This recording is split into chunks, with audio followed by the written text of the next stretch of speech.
ഇന്നലെ ആ ദൃശ്യമാധ്യമങ്ങളിലൂടെ ഇപ്പോൾ ഇന്നത്തെ ചില പത്രമാധ്യമങ്ങളിലും ഇന്നലെ എന്താണ് കണ്ണൂർ റെയിൽവേ സ്റ്റേഷനിൽ സംഭവിച്ചത് എന്നതിൻ്റെ കൃത്യമായ വിവരണം കാണുകയാണ്. അതിനപ്പുറത്തേക്ക് ഓരോ മലയാളിയും എന്താണ് സംഭവിച്ചത് എന്ന്, ഓരോ മനുഷ്യരും എന്താണ് സംഭവിച്ചതെന്ന് കാണുകയാണ്. കൃത്യമാണ്, പ്രതിഷേധക്കാർ ഒരു കാരണവശാലും വീണ ജോർജ് എന്ന മന്ത്രിയുടെ അടുത്തേക്ക് എത്തിയിട്ടില്ല.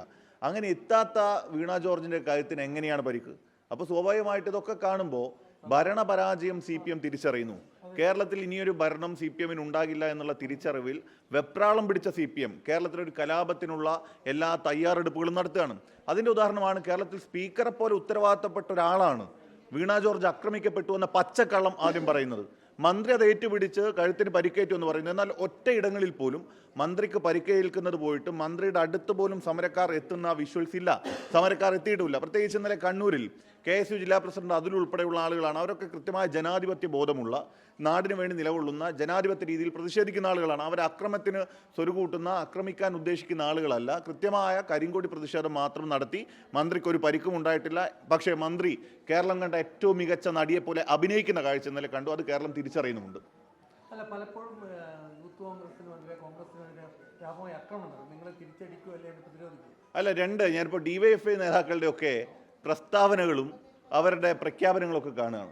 നിങ്ങൾ നോക്ക്, CPMO പിണറായി വിജയനോ വീണ ജോർജോ പച്ചവെള്ളം കൊടുത്തിട്ട് ഇത് ആട്ടിൻ സൂപ്പാണെന്ന് പറഞ്ഞാൽ ഉളുപ്പില്ലാതെ അത് എടുത്ത് കുടിച്ച്, അതായത് നല്ല ഇളം ആടിൻ്റെ സൂപ്പാണെന്ന് പറയാൻ മടിയില്ലാത്ത രീതിയിലേക്ക് കേരളത്തിലെ DYFI അധപതിച്ചിരിക്കുന്നു എന്നുള്ള കാഴ്ച നമ്മൾ കാണുകയാണ്.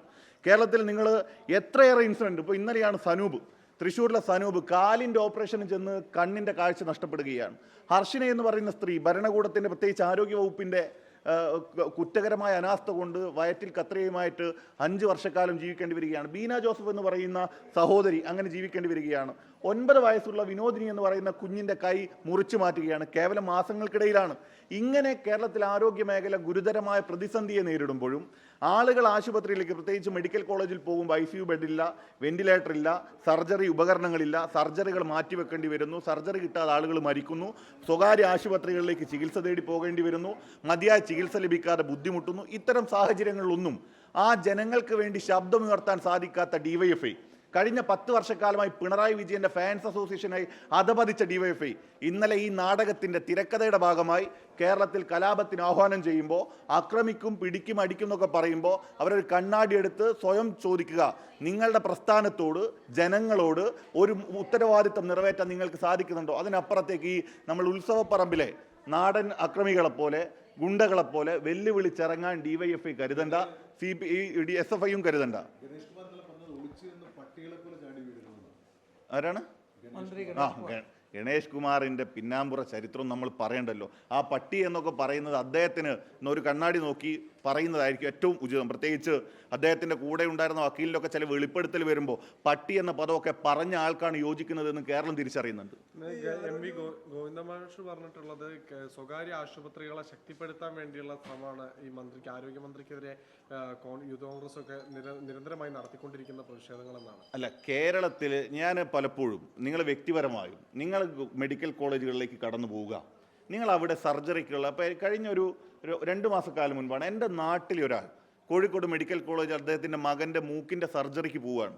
നവംബറിൽ പോകുമ്പോൾ ആ മകന് ഡേറ്റ് കിട്ടി, ഡിസംബറിലാണ് ഡേറ്റ്. പക്ഷെ 2025 ഡിസംബർ അല്ല, 2026 ഡിസംബറാണ്.